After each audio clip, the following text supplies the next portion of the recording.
Assalamualaikum warahmatullahi wabarakatuh. Alhamdulillah, assalatu wassalamu ala rasulillah, la nabiyya ba'dah. Allahumma salli ala Sayyidina Muhammad wa ala ali Sayyidina Muhammad. Yang saya muliakan seluruh mahasiswa PKI IAIN Surakarta, alhamdulillah wa syukrillah pada pagi hari ini kita bisa bermuajahah melalui online dalam rangka berbincang-bincang tentang pengembangan pribadi konselor, yang untuk kali ini adalah pengembangan pribadi konselor terkait keimanan dan ketakwaan. Agar forum ini ada manfaat dan barokahnya, marilah kita awali pertemuan ini dengan bacaan umul kitab ala hadhihi niyah wa kulli niyah as-solihah. Al-Fatihah. A'udzu billahi minasyaitonir rajim. Bismillahirrahmanirrahim. Alhamdulillahirabbil alamin. Arrahmanir rahim. Maliki yaumiddin. Iyyaka na'budu wa iyyaka nasta'in. Ihdinas siratal mustaqim. Siratal ladzina an'amta 'alaihim ghairil maghdubi 'alaihim waladdallin. Amin. Yang pertama, saya akan membahas tentang pengembangan pribadi konselor melalui iman. Jadi imannya ini senantiasa diupdate secara teori dan juga diamalkan dalam kehidupan sehari-hari. Iman dalam rumusan Islam itu ada 6, yakni iman kepada Allah, iman kepada para malaikat, iman kepada kitab suci, iman kepada para rasul, utusan, iman kepada qadha dan qadar, iman kepada hari kiamat. Iman kepada Allah itu kita mengimani bahwasannya Allah memiliki sifat wajib 20,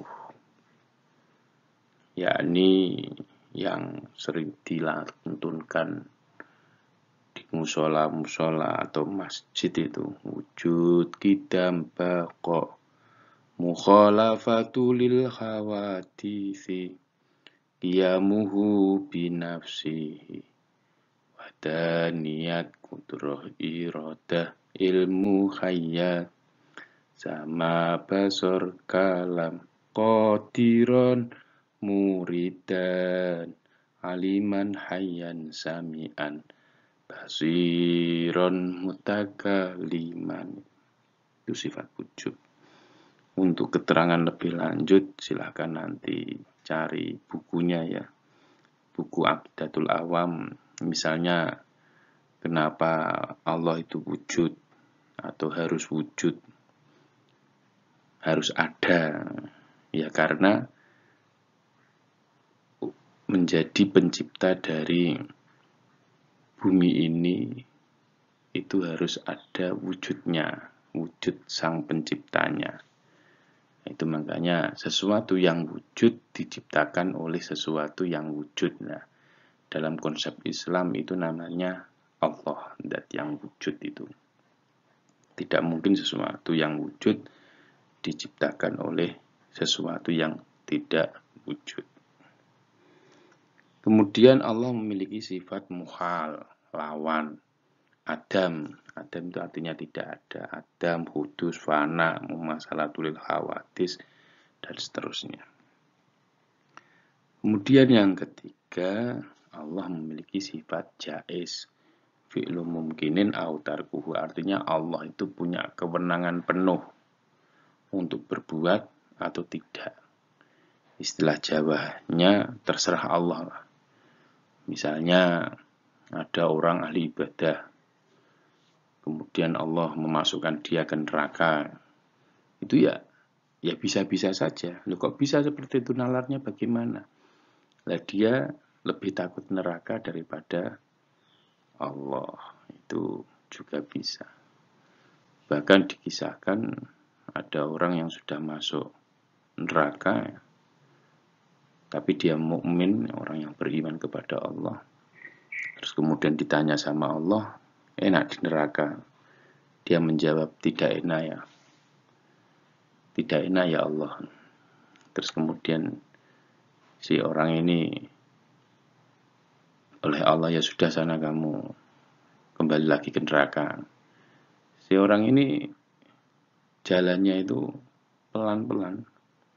Nah ketika jalan pelan-pelan itu Allah tanya, lo kamu itu kok saya suruh balik ke neraka kok malah jalannya pelan, gak cepat. Dia menjawab, tak pikir jenengan itu mau memasukkan saya ke dalam surga.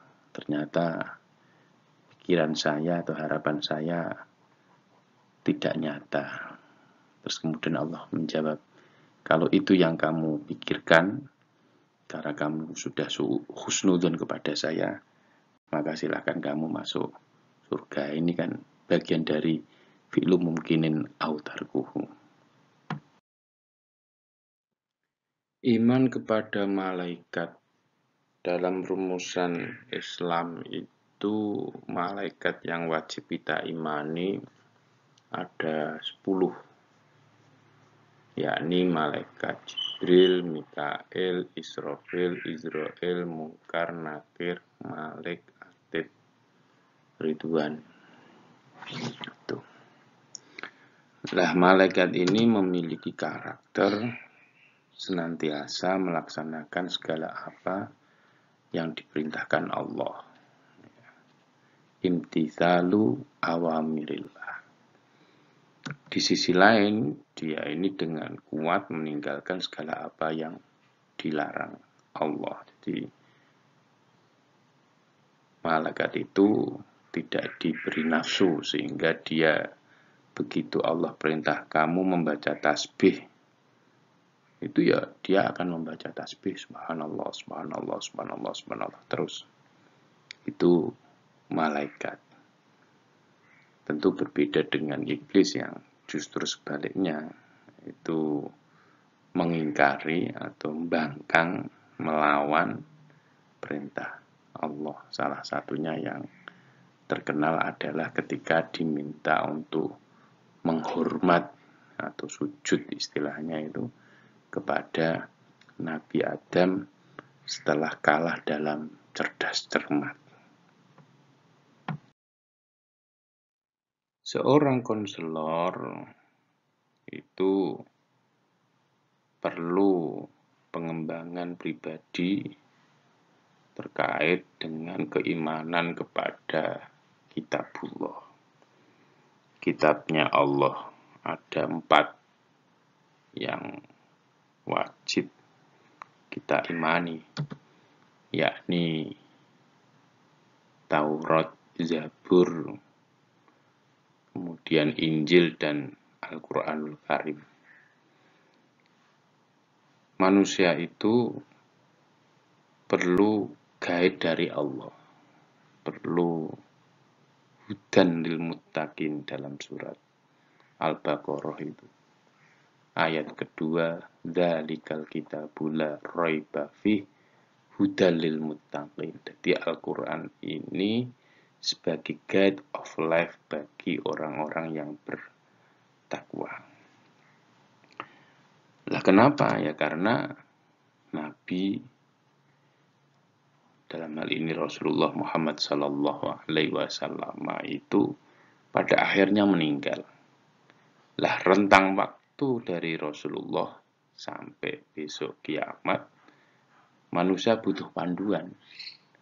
Lah panduannya adalah Al-Quranul Karim, yang di situ didampingi oleh para ulama. Al-ulama'u warasatul anbiya.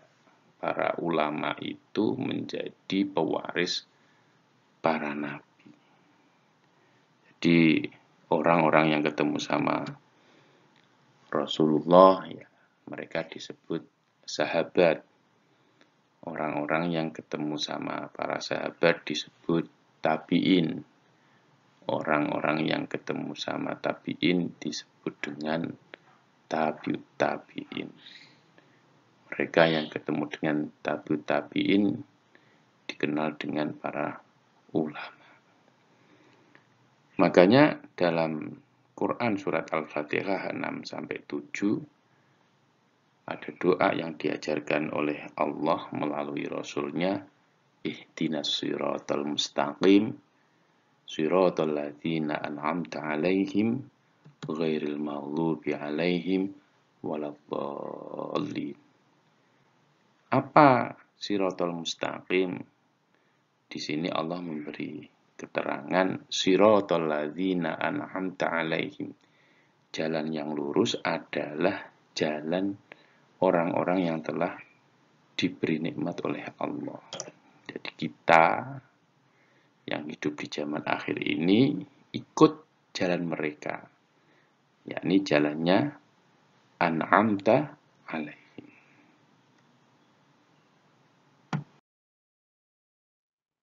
Iman kepada para rasul. Jadi para rasul ini yang wajib kita imani 25. Dari Nabi Adam sampai Nabi Muhammad.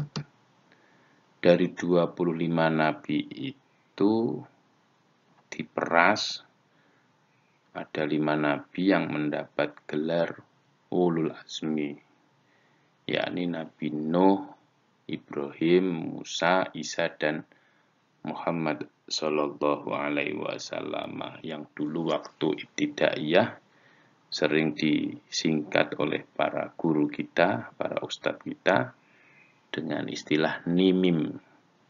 Nuh, Ibrahim, Musa, Isa, dan Muhammad. Nabi Ibrahim itu dikenal sebagai nabi para nabi atau bapaknya para nabi, Abul Anbiya, bapaknya para nabi, yang dari garis Nabi Ibrahim ini muncul ya, Nabi Musa, Bani Israel, Nabi Isa itu, yang Nasoro, ya. Kalau Nabi Musa itu Yahudi, terus kemudian dari jalur Nabi Ismail turunlah Nabi kita Muhammad Sallallahu Alaihi Wasallam. Para nabi ini memiliki sifat wajib itu ya. Ada sidik, jujur, amanah, dapat dipercaya, tabligh. Tabligh itu transparan, menyampaikan apa yang didapat dari Allah, tidak ada ayat satupun yang disimpan untuk dirinya. Fatonah, cerdas. Makanya Nabi itu, utamanya Nabi Muhammad ya, dalam berlogika itu senantiasa menang karena memang Nabi itu fatonah, cerdas. Dan seorang konselor ini perlu menambah referensi mengenal Nabi Muhammad dari berbagai sisi, mulai dari sejarah kelahiran sampai wafatnya, sebagai pendidik, sebagai konselor, sebagai bapak, sebagai suami, sebagai sahabat, sebagai pemimpin, sebagai pedagang, sebagai imam sholat, dan sebagainya. Saya contohkan satu Nabi Muhammad sebagai konselor. Suatu ketika ada sahabat yang melakukan hubungan badan di bulan Ramadan. Kemudian dia sowan ke Rasulullah, halaktu ya Rasulullah. Istilahnya saya itu sudah hancur-hancuran ya Rasulullah. Lah ada apa? saya melakukan hubungan badan dengan istri saya di bulan Ramadan. Kemudian Rasulullah mengatakan, ya sudah kamu puasa nanti setelah Ramadan itu 2 bulan berturut-turut. Kemudian si orang ini menjawab, jangankan 2 bulan berturut-turut, sehari saja saya nggak kuat. Terus kemudian Rasul mengatakan, ya sudah kalau gitu sanksinya atau dendanya, ya hukumannya itu kamu memberi makanan orang-orang miskin. Dia menjawab, saya nggak punya uang ya Rasul. Terus kemudian Rasul mengatakan, ya sudah ini dibagikan kepada tetangga-tetanggamu. Kemudian si sahabat yang melakukan hubungan badan di siangnya Ramadan itu menjawab, ya Rasul, di kampungku yang miskin itu saya. Tidak ada yang lebih miskin dari saya. Apa kata Rasul? Ya sudah, ini untuk kamu. Ini kan artinya Rasulullah bisa membahagiakan, memberi solusi bagi sahabat yang memang sedang dalam keadaan ada masalah. Dan ini perlu oleh para konselor, calon konselor seperti kita ini senantiasa mencari sisi-sisi dari Rasulullah yang menjadi obat bagi umatnya. Contoh lain ya, sabda Rasulullah yang sangat terkenal, saya dengan orang yang merawat anak yatim itu kedekatannya seperti ini, maksudnya jari telunjuk dan jari tengah sangat dekat sekali. Itu namanya untuk menggembirakan orang-orang yang peduli dengan nasib anak-anak yatim. Iman kepada qadha dan qadarnya Allah. Saat sekarang di mana kita sedang berhadapan dengan COVID-19, itu ada sebagian orang yang istilahnya mati yolah, itu ada. Tapi ada yang mengambil sikap ikhtiar. Caranya bagaimana?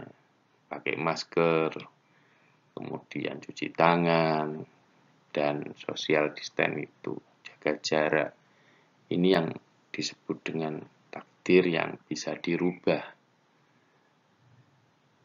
Anda menyeberang jalan saat ramai mobil, yaitu jangan menyeberang. Kalau menyeberang tetap. Terus jangan dikatakan pula ya memang takdiri mati ini. Enggak, itu namanya bunuh diri. Karena dia bisa stay atau berhenti dulu ya untuk di situ. Nah, kalau memang ajal sudah datang, ini yang tidak bisa dirubah. Misalnya ada firman Allah ya. Ada firman Allah, walikuli umatin ajal, tiap umat mempunyai batas waktu. Faida jaa ajaluhum la yastakhiruna sa'atan wa la yastaqdimun. Apabila telah datang waktunya, mereka tidak dapat mengundurkannya barang sesaat pun dan tidak dapat pula memajukannya. Itu kaitannya dengan kematian. Matahari terbit dari timur, itu tidak bisa dirubah. Ini yang kalau nasib misalnya miskin ya bisa dirubah dengan cara mencari ilmu, menambah skill. Kita lihat itu rumah makan Padang itu kan orang-orang Padang datang ke Jawa untuk berjualan makanan. Orang Madura di sana mungkin karena alam ya, dia pindah ke Jawa, mencari makan di Jawa dengan jualan sate Madura atau potong Madura lah. Kita melihat diri kita ini mau apa? Kebetulan Anda sebagai mahasiswa IAIN, apakah ingin merubah nasibnya? Innallaha la yughayyiru ma biqaumin hatta yughayyiru ma bi anfusihim. Jadi Allah tidak akan merubah nasib seseorang, nasib komunitas kalau dia tidak mau berubah pola pandang, kemudian keyakinan, belief itu ya. Kalau keyakinannya tidak bisa berubah ya tentu tidak bisa berubah. Tapi kalau keyakinannya bisa berubah, misalnya Anda nanti ngambil S2, berlanjut S3, menambah skill, insya Allah lah. Nanti akan dimudahkan Allah dalam mencari maisah atau kehidupan di dunia ini dan bahagia hatal akhirah, sampai di akhirat sebagaimana doa kita, Rabbana atina fid dunya hasanah wa fil akhirati hasanah wa qina adzabannar. Seorang konselor juga perlu mengembangkan keimanan kepada hari kiamat. Jadi harus dipahami bahwa dunia ini ada batasnya. Dalam konsep Islam itu dunia ini ada batasnya, yakni hari kiamat, hancurnya semesta. Tidak hanya bumi tapi semesta. Semua makhluk manusia utamanya itu mati. Kemudian nanti hari ada Yaumul Ba'ats, hari kebangkitan. Yaumul Hisab, hari perhitungan ya. Dan Yaumul Jaza, hari pembalasan misalnya, seperti itu. Ini harus diyakini. Kan sempat kemarin itu misalnya tahun 2012 kiamat akan terjadi pada tanggal 12 bulan 12 tahun 2012. Ya boleh-boleh saja orang itu memprediksi.